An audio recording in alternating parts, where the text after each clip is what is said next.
አቅፎታ ከሚወዱት ጋር ማን ሲኖር አይቶ ዛም አትበል እንደ ቆዳ ገድጋጅ አጥብቆት ያዙት በቃል አንድ ወዳጅ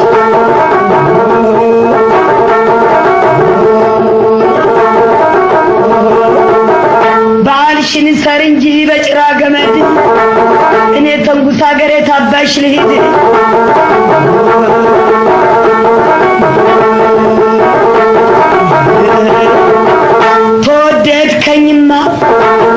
ተወደድከኝማ ታንጀት ተመጣ እኔ ቤት ልግባ ሚስትን አስወጣ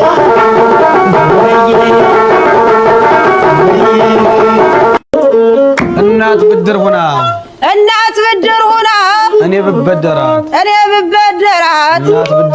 እናት ብድር ሆና እኔ ብበደራት ወለድ እየከፈልኩ ዘላለም ባኖራት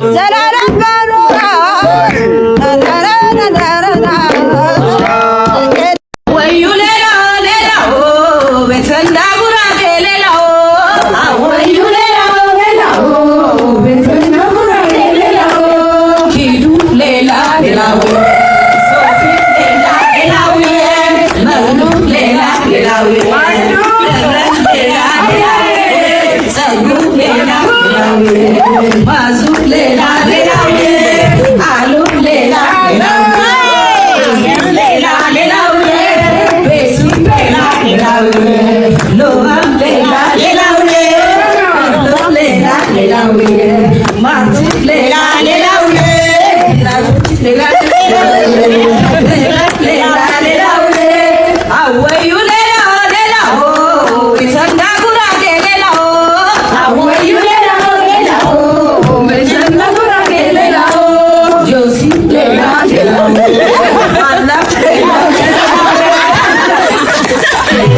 ሰላም ተመልካቾቼ እንደምን አላችሁልኝ? ዛሬ እንግዲህ እንደወትሮው እናንተን ያዝናናሉ ቁም ነገር ያስጨብጣሉ ብዬ አሰብኳቸው የተለያዩ ቪዲዮዎችን ይዤ ብቅ ብያለሁኝ። እንግዲህ እኔ ቪዲዮዎችን እስከማጫወት ድረስ እናንተ ላይክ ሼር ደግሞ ሀሳብ አስተያየቶቻችሁን በሀሳብ መስጫው በኩል በማስፈር ከጎኔ እንድትሆኑ እንግዲህ ጠይቃለሁኝ። ከዚህም ባለፈ ሰብስክራይብ አላደረጋችሁ ሰዎች ካላችሁ ሰብስክራይብ ያደርጋችሁ አብረን እንቆይ። Let's get to subscribe.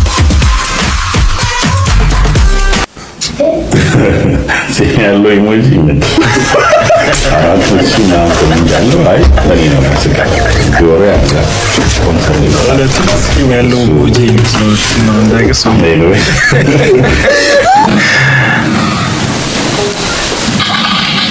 ዋው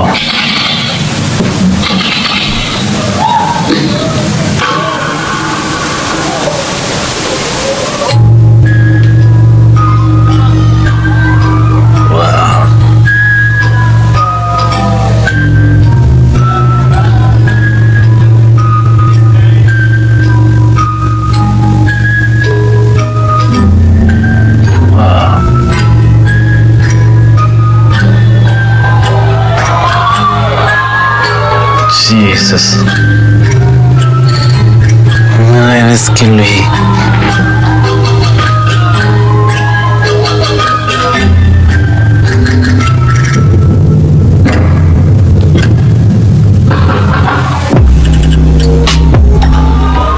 Wow.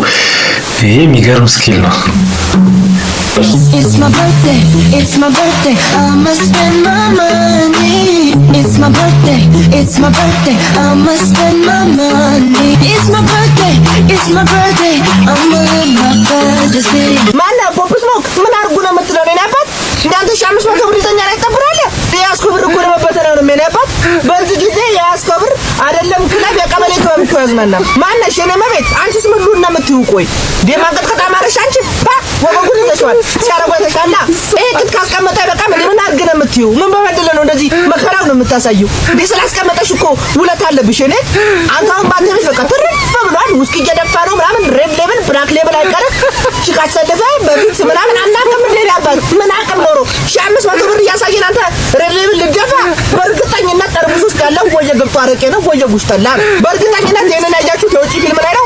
እነሱን ለመምሰል ነው እንደዚህ አፈር ከሊባችሁ ነው የምትበሉት። እና ምን እላችሁ ፈልጌ ነው እንዲያው ስለ ጉልበታችሁ አምላክ ተፋቱን በቃ። ተመልካቾቼ እንግዲህ ይሄ የወጣቱ ወዴት አቅጣጫ እየሄደ እንደሆነ የሚያሳይ ቪዲዮዎች ውስጥ ነው። እንግዲህ እነዚህ ልጆች እንዳያቸዋቸው ህፃናት ናቸው እውነት ለመናገር ምናልባት እንግዲህ 13 ያሉ በጣም ህፃናት ናቸው። ግን የሚያደርጉት ነገር ወላጅስ እንዴት ነው እንዴት ያየዋል? አሁን ይሄን እነዚህ ቪዲዮዎች መቼም ሶሻል ሚዲያ ላይ ምናምን ወላጅ ማየቱ አይቀርምና ወላጆችስ እንዴት ነው ካዩ በኋላ እንዴት ለዚህ ቪዲዮ ምን አይነት ምላሽ ሰጡ የሚለው እውነት ለመናገር ያሳስበኛል። እና ነገ አገሪቷ የሚረከቡ ትውልድ እንግዲህ ከባድ ችግር ውስጥ ነን። አብነት በጣም ዙሪያው ላይ ጨለማ ከቦት አይቻለው። የሞት መላእክቶች ዙሪያን ከቦ አይቻለው። እድሜ እንደሌለ አይቻለው። ሻሎም ሻሎም ቅዱሳኖች፣ አስደንጋጭ ራዕይ ነው ያየሁት። ለማስተር አብነት ለጤናው እና እኔ ላንብብልህ ኢሳይያስ 55 ከቁጥር 7 ጀምሮ ክፉ ሰው መንገዱን በደለኛም ሐሳቡን ይተው፣ ወደ እግዚአብሔር ይመለስ፣ እርሱም ምሕረትን ያደርግለታል። ወደ አምላካችን ይመለስ፣ ይቅርታውን ብዙ ነውና። ሐሳቤ እንደ ሐሳባችሁ መንገዴ እንደ መንገዳችሁ አይደለምና ይላል እግዚአብሔር። ሰማያት ከምድር ከፍ እንደሚሉ መንገዴ ከመንገዳችሁ ሐሳቤም ከሐሳባችሁ እንዲሁ ከፍ ያለ ነው። አሜን። እግዚአብሔር ሐሳብ ይበልጣል ከእናንተ። አሁን ለመናገር አንድ እዚህ ጋር መናገሩ ራሱ የሆነ ሃይማኖት መንካት አይነት ነገር ተደርጎ የሚታሰብ ይሆናል በአንዳንድ ሰዎች እይታ ውስጥ። ግን አንዳንዴ አላውቅም ጨርሰዋለች እሷ። ሰላም እንዴት ናችሁ? ዶክተር ዮናስ ነኝ። ዛሬ ይዤላችሁ የመጣሁት የኢትዮጵያ ሐኪሞች ተሰብስበው የሰሩትን አንድ ጉድ ነው። አንድ የ20 ዓመት ወጣት ማሽን ቤት የሚሰራ ለፍቶ አዳሪ ነው። ብቻ ማሽን ኦፕሬት እያደረገ ድንገት እጁ ማሽን ውስጥ ይገባና እጁ ከዚህ በታች ይቆረጣል ሙሉ ለሙሉ። ከዚህ በታች ያለው ማሽኑ ላይ ቀረ፣ ከዚህ በላይ ያለው ደግሞ ልጁ ላይ ቀረ። ያው ደም እየፈሰሰው ነው። ከዛ ሰዎች ተሯሩጠው ወደ አሜሪካን የቀዶ ጥገና ማዕከል ይወስዱታል። ይሄ እንደዚህ ነገር እንግዲህ ሲከሰት የሚደረገው ምንድነው? አንደኛ ደም የሚፈሰውን ማቆም፣ ከዛ በኋላ ለወደፊት እንግዲህ አርቲፊሻል እጅ እንዲገባ አመቻችቶ የቀረችውን ቦታ አስተካክሎ ማድረግ ነው። ኢትዮጵያ ብቻ ሳይሆን ይሄ ብዙ የዓለማችን ክፍል ላይ ይደረጋል። ልጁ እንግዲህ እግዚአብሔር ሲረዳው ከዛ ደግሞ ሐኪሞቹም በቡድን ሆኖ ባደረጉት የሚገርም ተአምራዊ የሆነ ቀዶ ጥገና እንግዲህ ዶክተር ሳሙኤል ኃይሉ የአጥንት ስፔሻሊስት ነው። ከዛ በኋላ ደግሞ የአደጋ እንዲሁም የመገጣጠሚያዎች ሰብ ስፔሻሊስት ነው ዶክተር ቢኒያም። እሱም በተመሳሳይ የአጥንት ስፔሻሊስት የአደጋና የመገጣጠሚያ ስፔሻሊስት ነው። ዶክተር በረከት የፕላስቲክ ኤንድ ሪኮንስትራክቲቭ ሰርጅን ነው። ዶክተር ራሄል ደግሞ የደም ስር ሰብ ስፔሻሊስት ናት። ዶክተር እውነቱ አንስቴዚዮሎጂስት ነው። ብቻ በጣም ብዙ ሐኪሞች ብዙ ባለሙያዎች ተሰብስበው ይሄንን ተአምራዊ ቀዶ ጥገና ሊሰሩ ይችላል። እንግዲህ እጁ ሙሉ ለሙሉ ሲወድቅ አጥንቱን ማገናኘት አንድ ስራ ነው። አንድ ሰው ሰውነቱ ጡንቻው ደም ስሩ ምናምን ሳይነካካ ራሱ አጥንት ብቻ ሲሰበር እሱ ራሱን የቻለ ከባድ ነው። አንዳንድ ጊዜ ደም ስሯ ብቻዋን ስትቆረጥ በጣም አስቸጋሪ ነው። በተለይ የደም ስር እንግዲህ ደም መላሽም ደም ወሳጅ የሚባሉትም አርተሪስ ኤንድ ቬንስ እነሱ በትክክል መግጠም ካልተቻለ ዞሮ ዞሮ ምንም እጁ ብዙ እንትን አይኖረውም። ከዛ ጡንቻውንም ደግሞ ማገናኘት አለ። ልክ ሲቆረጥ ሁለቱም ጡንቻ ወደ ይሳባሉ፣ ይኮማተራሉ። ስለዚህ እንደምንም አሰባስቦ እሱን ማድረግ በጣም ከባድ ፈታኝ የሆነ ቀዶ ጥገና ነው እና በጣም በሚያስገርም ሁኔታ ድንቅ በሆነ የቡድን ስራ የዚህን ልጅ ወጣት እጅ ተመልሶ አጥንቱም ቦታው ላይ እንዲመለስ፣ ጡንቻዎቹም በሰርጀሪ እንዲያያዙ፣ ደም ስሮቹም ደግሞ እያንዳንዱ ጥቃቅን ደም ስር እንግዲህ እንድትያያዝ ተደርጎ ልጁ አሁን ሪከቨሪ ያደረገ እና ይሄ በጣም በጣም አስገራሚ ነው። አይደለም ኢትዮጵያ ውስጥ በአብዛኛው የዓለም ክፍል ላይ ይሄ ነገር ቢከሰት ውጤቱ በጣም አሳዛኝ ነው የሚሆነው። እንግዲህ በጣም አዝኖ አርቲፊሻል እጅ የሚደረግበትን አይነት ነገር ማመቻቸት ነው የሚሆነው። ይሄ አምራዊ የሆነ ቀዶ ጥገና በሀገራችን ተሰርቷልና በጣም ደስ ብሎኛል። ልጁ እንግዲህ እግዚአብሔር አተረፈው። ባለሙያዎቻችን ደግሞ አስገራሚ በሆነ ብቃት አስገራሚ በሆነ ደግሞ የቡድን ቅንጅት ይህንን ቀዶ ጥገና በመስራታቸው በጣም ደስ ብሎኛል። ኮንግራቹሌሽንስ ጋይስ። ለዛሬ እንግዲህ ይዤላችሁ የመጣሁት ይህንን ይመስላል። መልካም ቅዳሜ ይሁንላችሁ። ቻው።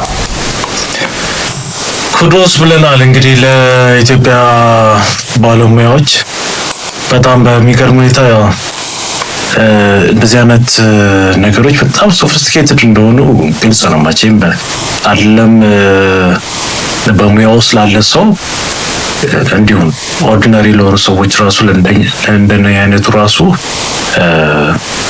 ምን ያህል ከባድ እንደሚሆን ግልጽ ነው። መቼም አጥንት አለ፣ የተለያዩ ጡንቻዎች አሉ፣ የተለያዩ ነርቮች አሉ፣ የተለያዩ ደም ስሮች አሉ። እነዛን ሁሉ እያንዳንዱ ነገር ኢን ዲቴል ማገናኘት እና እንትን ማለት በጣም ከባድ ነገር እንደሆነ ግልጽ ነው መቼም። እና ይሄ ነገር ደግሞ የበለጠ ከባድ የሚያደርገው ደግሞ ኢትዮጵያ ውስጥ መሆኑ ነው። ኢትዮጵያ ውስጥ እንግዲህ ኢትዮጵያ ውስጥ ስል ምንድነው ኢትዮጵያ ውስጥ ያው የብዙ ነገሮች እጥረት አለ። ያው ግልጽ ነው። የሪሶርስ እጥረት አለ፣ የሕክምና ማቴሪያሎች እጥረት አለ፣ የተለያዩ ነገሮች እጥረት አለ። ግን ያ ሁሉ ባለበት ሁኔታ ውስጥ ይህን ነገር ሰክስፉል የማድረግ ማለት ትልቅ ድል ነው። በጣም የሚያስደስት ነው። 2 years later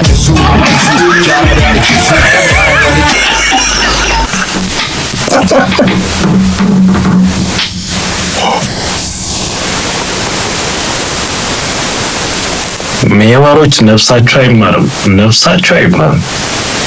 ናዮ በኢንስታግራም ገጿ ላይ ያጋራችው መልእክትን ብዙዎች እየተቀባበሉት ይገኛሉ። መልእክቱም እንዲህ ይላል። ሰላም ቤተሰቦቼ፣ ዛሬ አንድ ነገር ልነግራችሁ ፈለግኩኝ። እንደ አንድ ብዙ ዓላማ እንዳላት ሴት ከአቅሜ በላይ የሆኑ ብዙ ችግሮችን ተጋፍጬ በፈጣሪ ገዛ አልፌያቸዋለሁ፣ እዚህ ደርሻለሁ። እናንተም ቤተሰቦቼን የምጠይቃችሁ ነገር ቢኖር እያስተካከልኩና ተስፋ በያዝኩበት ህይወቴ ያልተፈጠረና የመሰላችሁን ነገር በማውራት እባካችሁ ሰላም እንዳጣ ምክንያት አትሁኑ። ትናንት የተፈጠረውን ነገር ለመግለጽ ያክል ባሳለፍኩት የእስር ህይወቴ አብረውኝ የታሰሩ ወንድሞቼና እህቴ እንዲሁም የልጄ አባት ጋር በተዘጋጀው ፕሮግራም ላይ ለመሳተፍና ተገኝቼ ለምትጠይቁኝ ጥያቄ መልስ ለመስጠት ነው። ልጃችንን በኮፓረንቲንግ ነው የምናሳድገው። አሁን እንኳን ሰላም አግኝቼ በሰላም ህልሜን እንዳሳካ ሄት ስፒች አቁሙ ፕሊስ። ምንም አይነት ድራማ ውስጥ አታስገቡኝ። ይሁ ነው። አመሰግናለሁ። እወዳችኋለሁ። እንግዲህ ተመልካቾቼ ጆን ዳንኤል እና ናዮ እንግዲህ እስር ውስጥ ብዙ ችግሮችን አሳልፈዋል። ያው ሁሉ አሳልፈው ከወጡ በኋላ ደግሞ ብዙ ሰዎች የራሳቸውን እይታ እንግዲህ ዲቴል በእነሱ ጫማ ውስጥ ሆነው ሳያዩ ነገሮችን አስተያየት ወደ መስጠት ምናምን ውስጥ ገብተዋል እና በዚህ ነገር ደግሞ ናዮ ደስተኛ አይደለችም። ይህንን ከጻፈች በኋላም ደግሞ ሌላ ቪዲዮ ሰርታለች። እዚህ ቪዲዮ እንደምንየው እስቲ። ተፈላልገን የተገናኘነው ሁለታችንም ሲንግል ነበርን። በቃ አለቀ። ይሄ የተፈጠረ የሰው ልጅ እኮ ዕቃ አይደለም ከሰው መስቀምጥ ወይ ጻል ልጅ አይደለም ማምጫምጭ ምንም ተባብለን የምንቀመመውና አይባልም። ማንም ከሆነ ሰው ጋር ሲሆን ከሆነ ሰው ጋር የሆነ ፍቅር ሲጀምር ወይ የሆነ ነገር ሲሆን ተፈላልጎ ነው የሚጀምረው። አለቀ። ሲያቆምም ደግሞ በቃ አልሆነ፣ ካልሆነ ደግሞ ይቆማል። በቃ አለቀ። በቃ አይደለም አሻንጉሊት አይደለም ከሰው ምቅም። እንግዲህ ተመልካቾቼ ያው ግልጽ ነው። በሶሻል ሚዲያው ላይ የተለያዩ ሰዎች እንግዲህ ሊፈታፍቱ ይሞክራሉ። በመሀላቸው ያሉትን ነገሮች የራሳቸው የመሰላቸውን የተረዱትን ነገሮች ቶሎ ለማውራት ይሞክራሉ። እንግዲህ ግና ይሄ ደግሞ ኮንሲኩዌንስ አለው። ኮንሲኩዌንሱ ምንድነው? በእነሱ መሀል ክፍተቶች መፍጠር፣ እነሱን ላላስፈላጊ ጭንቀቶች መዳረግ ምናምን ነው እና እባካችሁ እንግዲህ እንደዚህ አይነት ኮንቴንቶች የምትሰሩ ሰዎች እባካችሁ ተዋቸው፣ ትንሽ እንኳን ረፍት ያርጉ። እንግዲህ ምን አይነት ዘንድሮ እንደሆነ ሁሉም አዋቂ ሁሉም ተናጋሪ ሆኗልና ከባድ ነው። እስራ የዘፈን ገዘፍ ምንድነው? አሶሳል አነግራቸዋለሁ አነግርኳቸው አናልተረዱ ብቻ ደስ ይል ነበር ነው ስለዚህ ስንገባ መጀመሪያ በ30 ደቂቃ ውስጥ ዘፈን ምን ይነጃል። እንግዲህ ስለ እስር ቤት ከተነሳ እንግዲህ ቲክቶከሮቹ በታሰሩበት ሰዓት ላይ የሻማ እንግዲህ ሲያዘፍኗቸው ነበርና እስቲ ምን ዘፈኑ ይለውን እንስማው ከነሱ። እስራ የዘፈን ገዘፍ ምንድነው? አሶሳል አነግራቸዋለሁ አነግርኳቸው አናልተረዱ ብቻ ደስ ይል ነበር ነው ስለዚህ ስንገባ መጀመሪያ በ30 ደቂቃ ውስጥ ዘፈን ምን ይነጃል። እኔ በሁለተኛ ቀን የኛ ክፍል አያዘፍኑ። እሱ በሁለተኛ ቀን እኔ በ30 ደቂቃ ገና እንደገባ እሱ እንደገባ ዘፈንተው ማቹ ተነሳውላችሁ። አንተ ግን ኮንፊደንስ አለ። እኔ ፈርቼ ነበር። እኔ ጨነቀኝ። እኔ እንዴት እንዳልኩ ላሳያችሁ። ተነሳውኝና የህይወቴ ቦታ ከቶ እንደማንለያይ ነብይ ከዛ የጃኒ እጣ ያደረገው ማለት ነው። ምን ይሆን ይዘፍነው ምንድን ነው የሚዘፍነው ብዬ በቃ ቁጭ ብዬ በቃ ልስቅ ነው ባይዘው ከዛ ተነሳላችሁና እንደዚህ ምናምን አየና በቃ ይላል ነገር ላይ አግሩኛ ባጓለ እንግዲህ እንደዚህ ከሆኑ ነገሮች ካለፉ በኋላ ራሳቸው ነው ኮሜዲ ይሆናሉ። ነገሮች እያሰባችሁ ራሱ እንዴት ነበረ እንዴት ሆነ እንደዚህ ሆነ እያላችሁ በተለይ ደግሞ በቲም የሚሆኑ ነገሮች እንደዚህ በጀማ ገብታችሁ ፉገራው ይኖራል፣ እርስ በራስ ቡድን መያያዙ ይኖራልና አሁን እነዛ ነገሮች ወደኋላ እያዩ እንግዲህ እንጆይ እያደረጉት ነውና አስደሳች ያለነው በአንድ ሀገር ውስጥ በአንድ ሰማይ ጥላ ስር ነው።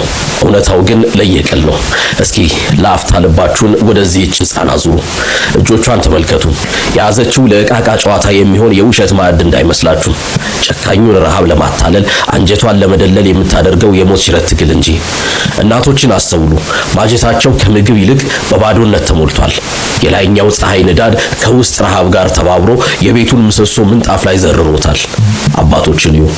የትዳር አጋራቸው መውደቅ የልጆቻቸው ራበን እሪታ አንጀት እየቆረጠው ያንን ሰቀቀን ላለማየት ከደጅ ወጥቶ የለጋሽ እጅ ይጠባበቃል። ይሄም አልበቃ ብሎ ይሄንን አካል ጉዳተኛ ታዳጊ ተመልከቱ። ጉዳቱ ላይ ረሃብ ተራርቦበት አቅም አጥቷል። ወገን ዝም አንበል። እኔ አቅሜ ድምጽ መሆን ነው። እናንተ ደግሞ ለዚህ ድምጽ ምላሹ ነው። እባካችሁ እነዚህን ወገኖች አይተን እንዳላየን አንለፋቸው። አደራ አደራ። እንግዲህ ተመልካቾቼ በቅርቡ በተለያዩ ሶሻል ሚዲያዎች እንደሰማነው ሕጻጽ ላይ ከፍተኛ በሆነ ሁኔታ የረሃብ አደጋ ተጋርጧል። እንግዲህ ይህንን ለመርዳት ደግሞ የተለያዩ ቲክቶከሮች በቦታው ላይ ተጉዘው ርብርብ ሲያደርጉ ነበር። በጣም እውነት ለመናገር በቲክቶከሮቻችን የኮራሁበትና የተደሰትኩበት ሞመንት ይሄ ነበረ። በቃ ሰውን ለመርዳት ሰው መሆን በቂ ነው። በቃ ማለት በተለይ ደግሞ እንደዚህ ተሰሚነታቸውን ኢንፍሉዌንሳቸውን ደግሞ ተጠቅመው ደግሞ ለበጎ ነገር ይሄ ከሚነሱባቸው የተለያዩ አሉባልታዎች እና ከተለያዩ እንከኖች ወጥተው እንግዲህ ለእንደዚህ አይነት በጎ ነገሮች ሲውሉ ደግሞ በጣም በቃ የሚያስደስት ነገር ነው እና ይሄ በጣም ይበል የሚያስፈል ነገር ነው። ከሱ እንግዲህ ከሕጻጽ ደግሞ ባለፈ ደግሞ ደብረ ብርሃን ላይም ተመሳሳይ ሾች አሉ። እስቲ እነሱን ደግሞ እናያቸው። ከሞቀ ቤታቸው ወጥተው የውርጭና የፀሐይ መፈራረቅ እየተፈታተናቸው በደብረ ብርሃን አግማስ ኢትዮጵያ መጠለያ ውስጥ የሚገኙ ወገኖቻችንን ታሪክ ስንሰማ ልብ ይሰብራል። ሲመሽ የቀዘቀዘውን መሬት በሰሌን አልብሰው ሲነጋ ደግሞ ያቺኑ ሰሌን አጣጥፈው የዕለት ጉርሳቸውን በተስፋ ይጠብቃሉ። ካገኙ ይቀምሳሉ፣ ካጡም አንጀታቸውን አጥፈው ቀኑን ይገፋሉ። ይህ በወገኖቻችን ላይ እየደረሰ ያለ መራራ እውነት ነው። ግን ተስፋው አልተሟጠጠም። ወንድማችን ታኩር ወገኖቼ ሜዳ ላይ ወድቀው እኔ አልተኛም በማለት ከአግማስ ኢትዮጵያ ጋር በመሆን ይህንን ቅዱስ የሰብአዊነት ዘመቻ ጀምሯል። ታኩር ብቻውን እየሮጠ አይደለም፣ የሁላችንንም አብሮነት እየጠየቀ እንጂ። ታዲያ የኛ ድርሻ ምንድነው? በዚህ የፈተና ወቅት ከጎናቸው መቆም የዜግነት ግዴታችን ነው። በታኩር የቲክቶክ ላይቭ ላይ በመገኘት የምንችለውን ያህል አስተዋጽኦ እናድርግ። መርዳት ባንችል እንኳን ይህንን ቪዲዮ ሼር በማድረግ መልእክቱ መልእክቱ ለሁሉም ኢትዮጵያዊ እንዲደርስ እናድርግ። በእኛ ዘመን ረሃብና መፈናቀል ታሪክ እስኪሆን ድረስ እጅ ለእጅ እንያያዝ። ዛሬን ለነገ እንኑር። መልካም ጊዜ። ሰላም እንዴት ናችሁ? ያው ዛሬ ያየነው ነገር በጣም ልብ የሚሰብርና የሚያሳዝን ነገር ነው። እዚህ ጋር የምታዩቸው እንዳለ ህጻናቶች የደና ቤተሰብ ደና ኑሮ ላይ ደና ላይፍ ላይ ነበሩና አሁን በቅርብ ጊዜ ባጋጠማቸው መሰናክል አንዳንድ ችግሮች እንደምታዩት እዚህ ውስጥ ነው ያሉት። የሰው መኖሪያ ሁሉ አይመስልምና ይሄ ሁሉ ኢትዮጵያን ባለበት እነዚህ መቸገራቸው በጣም ልብ ይሰብራል።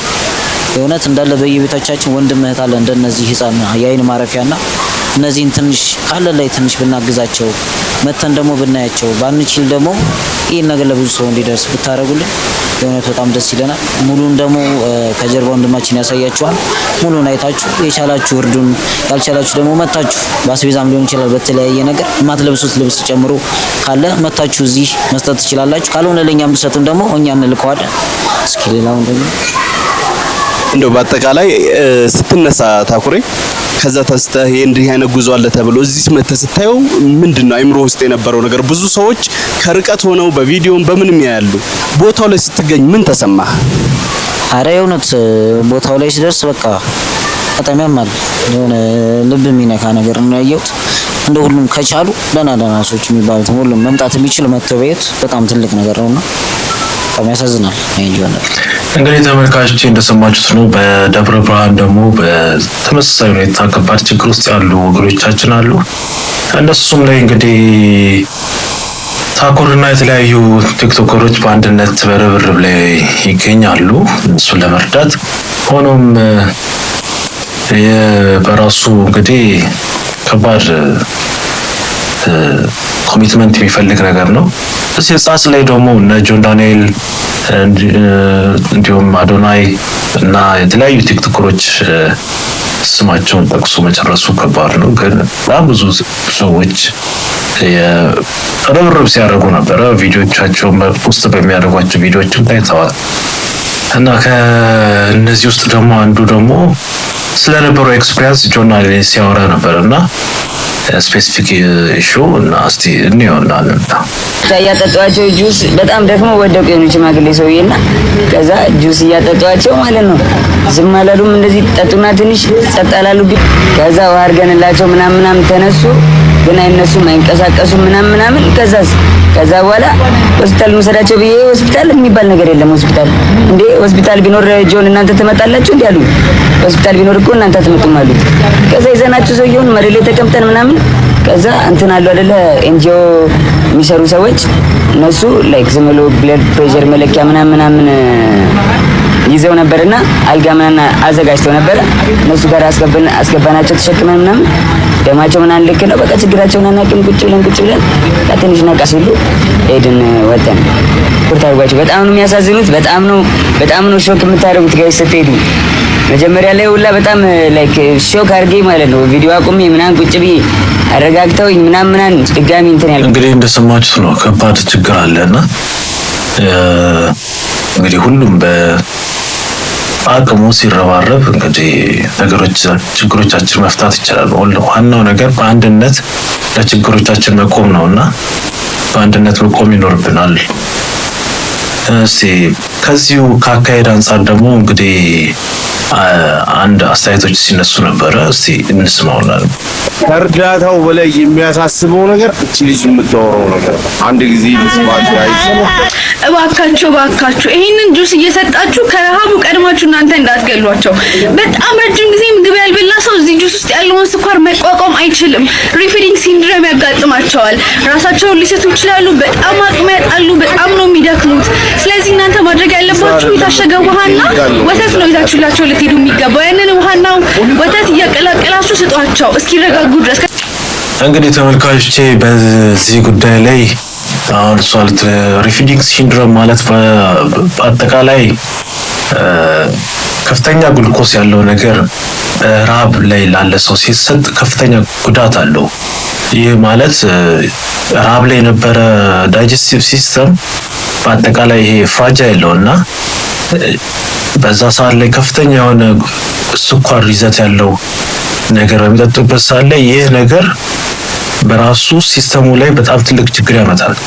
ይህ ማለት ፌንት ማድረግ አሁን ቅድም ጆን ዳንኤል ሲል እንደነበረው በአንድ ጊዜ ስኳር ሰውነታቸው ሲያገኝ ከፍተኛ የሆነ እንትን ይሆን ነበር እና የኢንሱሊን ሰርጅ ያመጣል።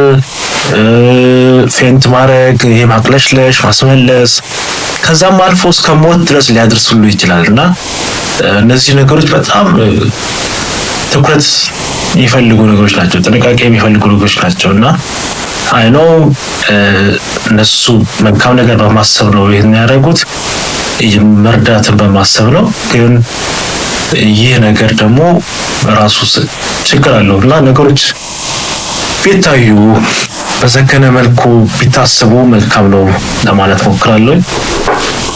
እንግዲህ በዚሁ ዙሪያ ላይ እርዳታ የማሰባሰብ ስራዎች ተሰርተዋል። በዚህም ዙሪያ አዶናይ ራሱ ወደ 16 ሚሊዮን ብር አሰባስበዋል በ24 ሰዓት ባልሞላ ጊዜ ውስጥ። ይህ ትልቅ መረባረብ ነው፣ ትልቅ የአንድነት ድምፅ ነው ይህ በራሱ። እስቲ እንግዲህ አዶናይ የሚሉትን እንስማ። ሰላም ጋይስ እንደምን አላችሁ? እንግዲህ የምትመለከቱት የኢትዮጵያ ንግድ ባንክ ትልቁ ቼክ ነው ማለት ነው።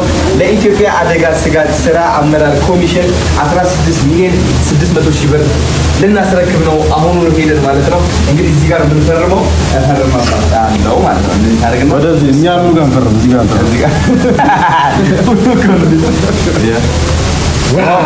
ፈርም ያለው ነው ሸት ቡም ና ካሜራማን ይፈርማል። አረዲስ let's go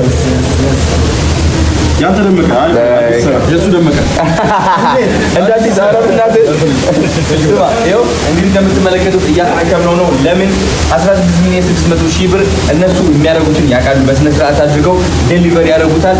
እኛ እንግዲህ ክህሎቱ የለንም ይህን ያክል ብር ወደ ምግብ ቀይረን ዴሊቨር ለማስደረግ እውቀቱ ስለሌለ እነሱ ግን የተካኑበት በዚህ የሚያውቁት ነገር ስለሆነ እነሱ በሴፍቲ እንደሚያደርሱልን ቃል ገብተውልናል ማለት ነው። የምትጨምረው ነገር አለ? ኧረ በቃ ጨርሰናል። አሁን ደግሞ በኋላ እዛ ስናዘጋጅ ደግሞ እናሳያቸዋለን። እንግዲህ አዶናይና በማህበራዊ ሚዲያ አንቂ ግሩፕ አለ አይደለ? የሆነ የተፈጠረ ማህበር አለ። አዶናይና ይህ ማህበር እንግዲህ በአንድነት በመሆን ወደ 16 ሚሊዮን ብር አሰባስበዋል በ24 ሰዓት ባልሞላ ጊዜ ውስጥ። ይህን ለአደጋና ኮሚሽኑ አስረክበዋል። ይህ ትልቅ ነገር ነው። በጣም ኩዶስ ለሁላችሁም። ደብረ ብርሃን በተመለከተ እንግዲህ ደብረ ብርሃን ላይ የተለያዩ ሰዎች ላይፍ ላይ ገብተው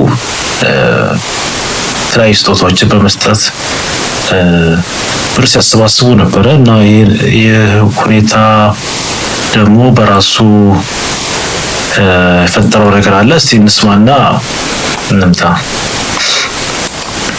እኔ ብቻ ነኝ 15 ሚሊዮን ብሩን ባለመቀበላቸው ቅር ያለኝ።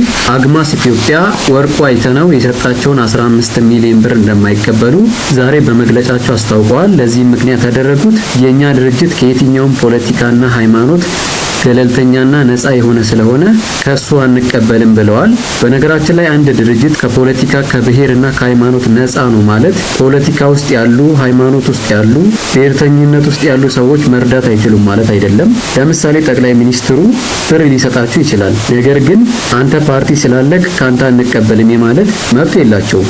ለምሳሌ የኢትዮጵያ ኦርቶዶክስ ተዋሕዶ ቤተክርስቲያን ልትረዳችሁ ትችላለች። ነገር ግን እኛ ከሃይማኖተኛ አንቀበልም ማለት አትችሉም።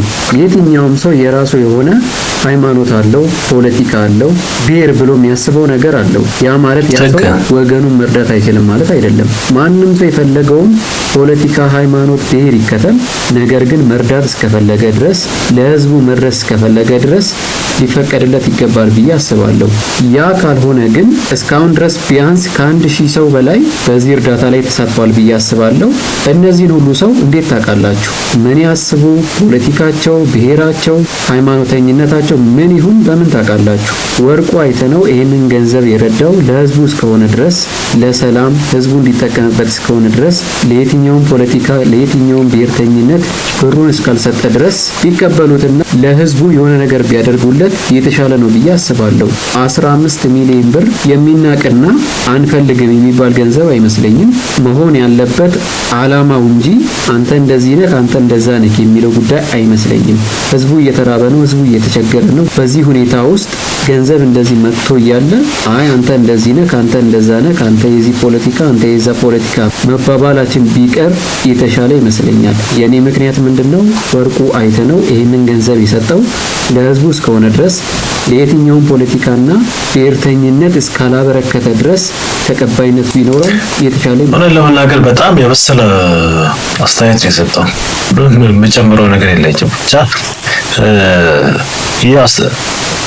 አስደንግጦኛል። እኔ ራሱ ራብ ተፈጥሮ በጣም የተጎዱ ሰዎች በጣም እርዳታ የሚፈልጉ ሰዎች ባሉበት ሁኔታ ውስጥ ፖለቲካ ባክግራውንድ አለው ይሄ ሰው ሁሉ የሚሰጠውን እርዳታ ሊቀበልም ማለት አዶን ነው። እኔ በእነዛ ሰዎች ላይ እንደመቀለድ ነው። እኔ አይገባኝም። ለኔ አልተረዳሁትም፣ ልረዳውም አልቻልኩኝም። እዚሁ ጋር ተያይዞ እንግዲህ መንግስት በመጨረሻ በቲክቶከሮች የሚሰበሰቡ ማንኛውንም አይነት እርዳታዎች እንዲቆሙ አዟል። እንግዲህ እስቲ እንየውናለን። ፌደራል መንግስት በረሃብ ለተጠቁት ሰዎች የሚደረጉ የድጋፍ ማሰባሰብ ዘመቻዎች ህገወጥ ናቸው ሲል ፈርጇል ማለት ነው። ህወሓትንም ሰብአዊ እርዳታ በመስረቅ ወንጅሏል። የፌደራል መንግስት በማህበራዊ ሚዲያ አማራጮች በቡድንም ሆነ በተናጠል የሚደረጉ የድጋፍ ማሰባሰብ ዘመቻ የአሰራር ስርዓትን የጣሰ ህገወጥ አካሄዶች ናቸው ሲል በይኗል። የኢትዮጵያ አደጋ ስጋት አመራር ኮሚሽን ሽፈራው ተክለማርያም እንደተናገሩ ከሆነ ትህነግ እያሉ የጠሩት ህወሓት ህዝብን በረሃብ በመቅጣት ለፖለቲካ መሳሪያነት የመጠቀም ተግባሩን ዳግም በትግራይ ህዝብ ላይ ያሳየ ነው ሲሉ በብርቱ ወንጅለዋል። የትህነግ ቡድን እያሉ የጠሩት ህወሓት የፌደራል መንግስት በትግራይ ክልል በመጠለያ ማዕከላትና በልማታዊ ሴፍቲኔት መርሃ ግብር የሚያቀርበውን ሰብአዊ ድጋፍ ለተፈለገ ዓላማ እንዳይውል እያደረገ እንደሚገኝ የጠቀሱት ኮሚሽነሩ የሰሞኑን የህጻጽ መጠለያ ጣቢያ ማስረጃ መሆኑንም ለኢትዮጵያ ዜና አገልግሎት ነግረውታል። በፌደራል መንግስት መግለጫ ላይ ምን አስተያየት አላችሁ? በመሃል እየተራቡ ላሉት ወገኖችስ ምን መፍትሄ ታስቀምጣላችሁ? እስኪ ኮሜንት ላይ አስቀምጡ። እንግዲህ ተመልካቾቼ እኔ በአንድ በኩል ይህን ነገር ደግፋለሁ፣ በአንድ በኩል ደግሞ እቃወማለሁኝ። ይህ ነገር እንግዲህ በራሱ ልጆቹ በራሳቸው ተነሳሽነት ይህንን ነገር እየሰሩ ያሉበት ነገር ነው ያለው እና ሆኖም ይህ ነገር መሰራት የነበረበት በመንግስት ነበረ። መንግስት አካላት ውስጥ ያሉ የተለያዩ ሰዎች ግዴታቸውን አልተወጡም ወይ ደግሞ ከአቅማቸው በላይ ሆኖባቸዋል። ሆኖም ግን እነዚህ ልጆች እጅ እየዘረጉ ነው ያሉት። እጅ ሲዘረጉ መንግስት አካላት ሚናቸው መሆን ያለበት ማስተባበር፣ አቅጣጫ ማስያዝ መሆን አለበት ብዬ ነው ማስበው። መከልከል አይደለም መሆን ያለበት። በእኔ እይታ ይሄ ነው እንግዲህ። ሆኖም ግን በቅድም ባልኩት አተገባበሩ ጉዳይ ላይ ግን ቀጥታ እንደዚህ አሁን የተለያዩ ምግቦችን የተለያዩ ጁሶችን ምናምን እየወሰዱ የሚሰጥበት ሁኔታ አለ እና ይህ ነገር በባለሙያ ሞኒተር መደረግ አለበት። ረሃብ ላይ ላለ ሰው እንደዚህ ነገሮች የሚሰጡት ነገሮች በጣም ክሪቲካል ናቸው። በባለሙያ ሞኒተር መደረግ ያለባቸው የሚሰጡት ምግቦች ራሱ በጣም ዋይዝሊ መመረጥ ያለባቸው ነገሮች ናቸው እና ይህ መደገፍበት መንገድ ነው። ምክንያቱም የሚሰጡትን ምግቦች ምን አይነት መሆን አለባቸው፣ በምን መጠን መሆን አለበት የሚለውን ነገር ከዛስ በፊት ከመሰጠቱ በፊት እነዛ ሰዎች ያሉባቸው የተለያዩ ጤና እክሎች ይኖራሉ። እነዛ ነገሮችስ እንዴት ኢንተርቴን ይደረጋሉ የሚለው ነገሮች በአጠቃላይ መስመር መያዝ አለበት። ስለዚህ ይህ ቲክቶከሮቹ የሚያደርጉትን ርብርብ ከመንግስት ጋር በተሳለጠ መልኩ መደረግ አለበት። ይህ ነገር አምናለሁኝ፣ ግን ልጆቹን ማስቆሙ ተገቢ ነው ብዬ አላስብም። ኢትዮጵያ ውስጥ ድሎት ነው የምንበላው ዱለት ነው። አፍጥፎ አይጠፋ የምኖረው በተስፋ በሳቸንዴ ጠይቃት እስላጅ ውቤኛ መላ እንበደር እንድንበላ ተበድሮ መብላት ነው ሞት እንደሆነ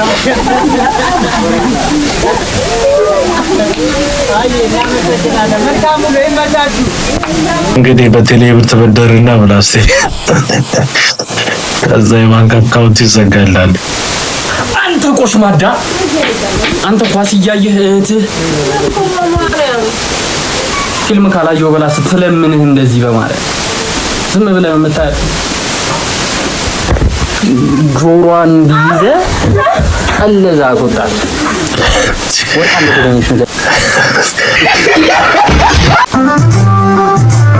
ኳስ ነገር ወዴት እየሄደ እንደሆነ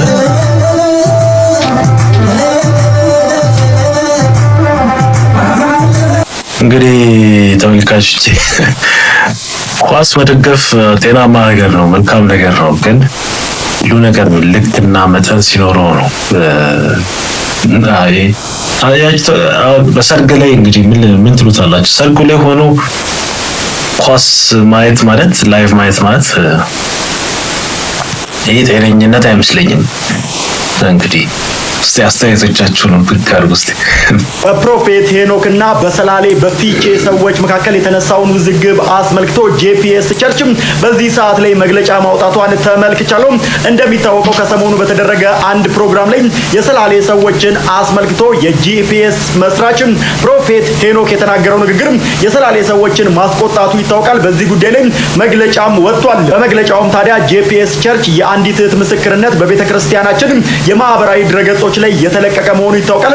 በምስክርነቱ መሃል ስለ ፊቼ ሰላሌ ከተማ የተነገረው ነገር ተቆራርጠው በተለቀቁ ቪዲዮዎች ምክንያት ከአውድ ውጪ በመተርጎሙ ችግር መፍጠሩን ከገለጸ በኋላ ነገር ግን የዚህ አጭር ቪዲዮ መልእክት መላው የፊቼ ሰላሌን ህዝብ የሚመለከት ሳይሆን እንደ ማንኛውም የሀገሪቱ ክፍል ያለውን የክፉ መናፍስት ስራ መቃወምን መሰረት ያደረገ መሆኑን ማስገንዘብ እንፈልጋለን ሲሉ ገልጸዋል። ከዚህ ባለፈም በየትኛውም ከተማ የሚሆን ሀገር ያሉትን የመናፍስትና የአጋንንት አሰራር መቃወማችንን በዚሁ አግባብ እንዲታይ እንላለን ሲል መግለጹን ከዚህ መግለጫ ላይ ተመልክቻለሁ።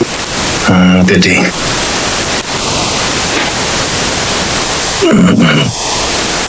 ንግግሩ ሌላ መግለጫው ሌላ